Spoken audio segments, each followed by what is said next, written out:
सर्वेभ्यो नमो नमः। आज हम प्रारंभ करने जा रहे हैं विसर्ग संधि का विस्तार पूर्वक चर्चा। विसर्ग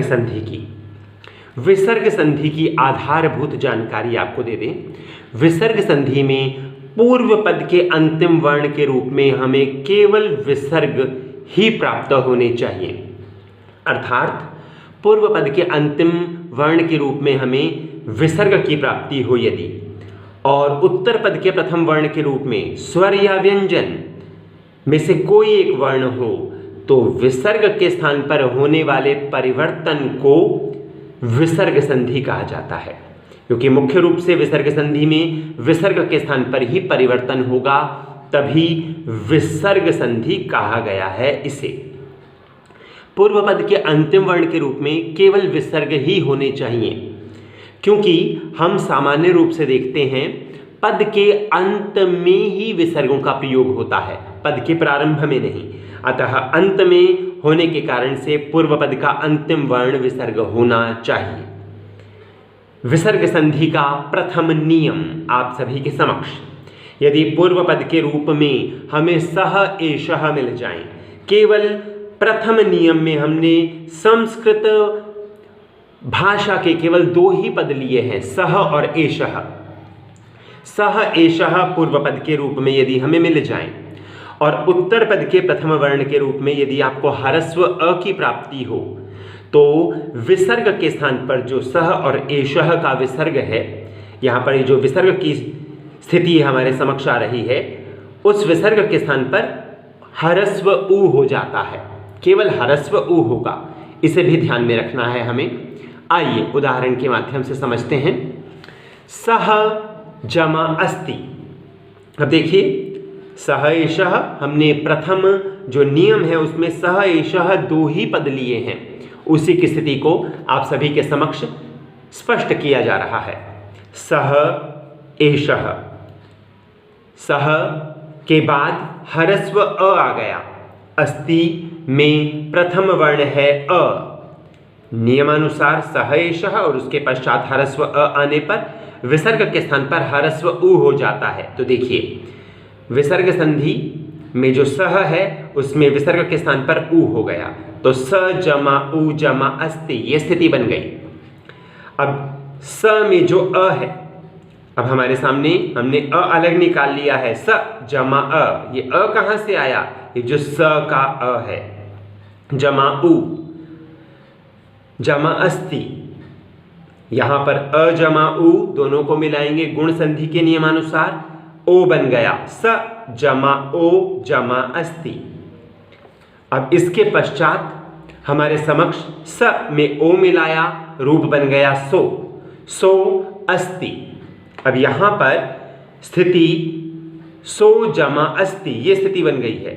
अब पूर्व रूप संधि के नियम को हम यहां पर अपना रहे हैं। पूर्व रूप संधि के नियमानुसार यदि पूर्व पद के अंतिम वर्ण के रूप में आपको ए या ओ मिल जाए और उसके पश्चात ह्रस्व अ मिल जाए, तो यह ह्रस्व अ ए या ओ में मिल जाता है, समाप्त हो जाता है ये अ, और ये किस में मिल जाता है? ए या ओ में। परंतु ध्यान देने योग्य बात है, इस अ के समाप्त होने के पश्चात भी इसकी ध्वनि सुनाई देती है, इसे हम उच्चारण में अनुभव करते हैं। अतः हम यहाँ पर इस उच्चारण के कारण से ह्रस्व अ के स्थान पर ये एस का चिन्ह प्रयोग करते हैं। ये जो एस का चिन्ह है, इसे हम संस्कृत व्याकरण की शब्दावली में कहते हैं अवग्रह का चिन्ह। अवग्रह का चिन्ह प्रयोग किया जाता है। ये अवग्रह का चिन्ह केवल ह्रस्व अ के स्थान पर प्रयोग किया जाता है, और ये कब प्रयोग किया जाता है? जब पूर्व रूप संधि हो। पूर्व रूप संधि के नियमानुसार पूर्व पद का अंतिम वर्ण ए या ओ हो और उसके बाद ह्रस्व अ हो, तो ह्रस्व अ ए और ओ में मिल जाता है, और क्योंकि इस ह्रस्व अ की ध्वनि सुनाई देती है, अतः हम ह्रस्व अ के स्थान पर अवग्रह के चिन्ह को प्रयोग करते हुए रूप बना लिया हमने सो अस्ति। आइए एक और उदाहरण के माध्यम से देखते हैं इसे। एषः अस्ति, एषः का विसर्ग, विसर्ग के स्थान पर ऊ हो गया, रूप बन गया एष ऊ अस्ति। अब एष का अ अलग निकाल लिया, एष अ जमा ऊ जमा अस्ति, अ जमा ऊ ओ बना लिया गुण संधि के अनुसार। अब एष जमा ओ, एषो बन गया, एषो अस्ति। अब एषो ओ है यहाँ पर, उसके बाद ह्रस्व अ है, तो पूर्व रूप संधि का नियम लगाया, रूप बन गया एषो अस्ति। आशा करता हूं प्रथम जो नियम है वो स्पष्ट हो गया होगा। पुनः बता दूं, प्रथम नियम में हमने केवल सह एषः इन दो ही पदों का चयन किया है, इन दो ही पदों से युक्त हमने चर्चा की है। आइए द्वितीय नियम की ओर प्रस्थान करते हैं, उनकी चर्चा करते हैं।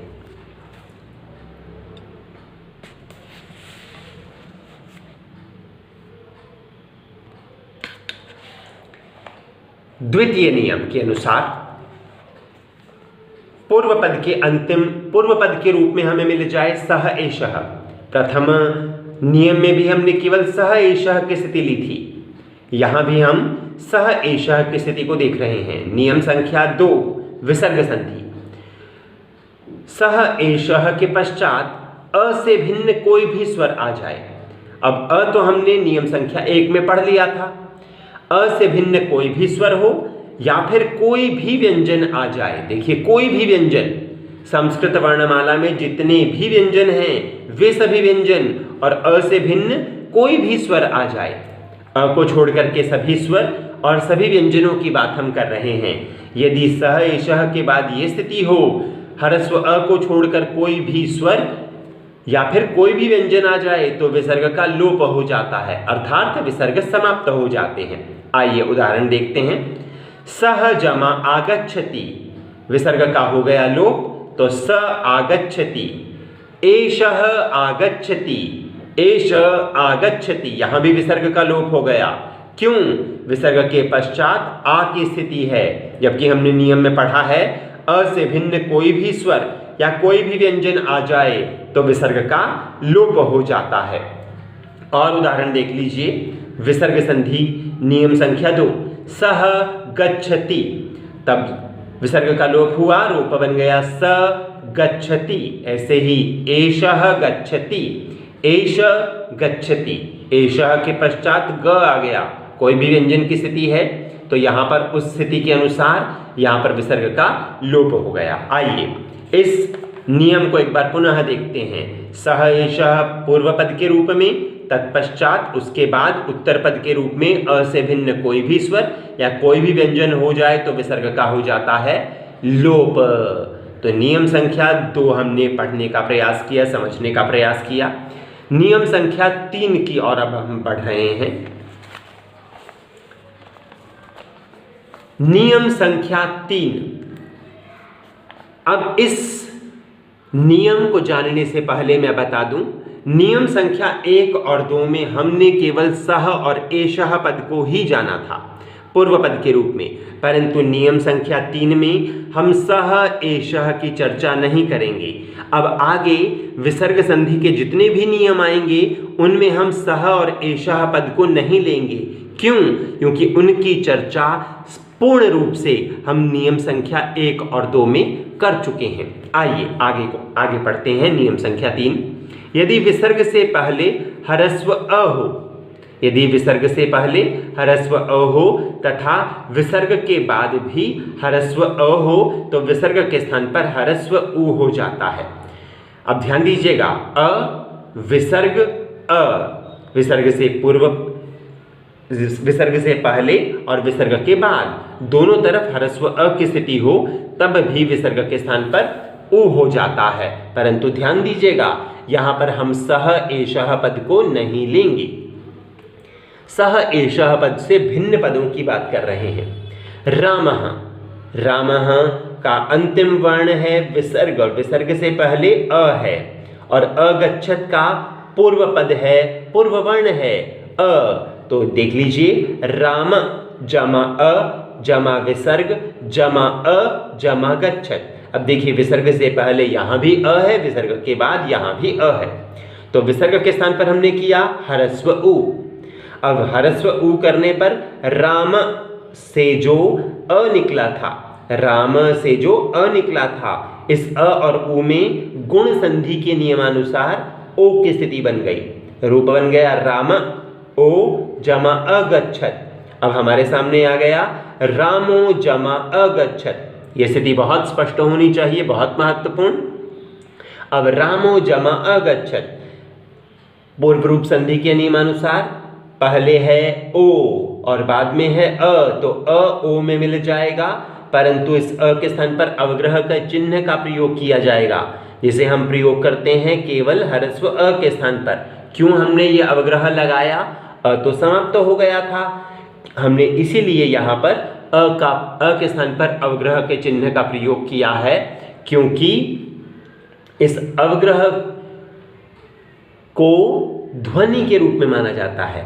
किस ध्वनि के रूप में? अ की ध्वनि के रूप में। तो रामो अगच्छत, ये उच्चारण के माध्यम से हमने स्पष्ट करने का प्रयास किया। तो एक बार फिर देख लीजिए, राम जमा ओ जमा अगच्छत, म में ओ मिला तो रामो अगच्छत बन गया। अब रामो में अ को मिलाया तो अ का लोप हो गया, और अ के लोप होने के कारण से ओ में मिलने के कारण से यहाँ पर अ की समाप्ति होने पर भी अवग्रह का चिन्ह लगा रहे हैं। क्यों? क्योंकि ध्वनि के माध्यम से हम इसे सुन पा रहे हैं। उच्चारण होगा रामो अगच्छत। अग्रिम नियम आप सभी के समक्ष।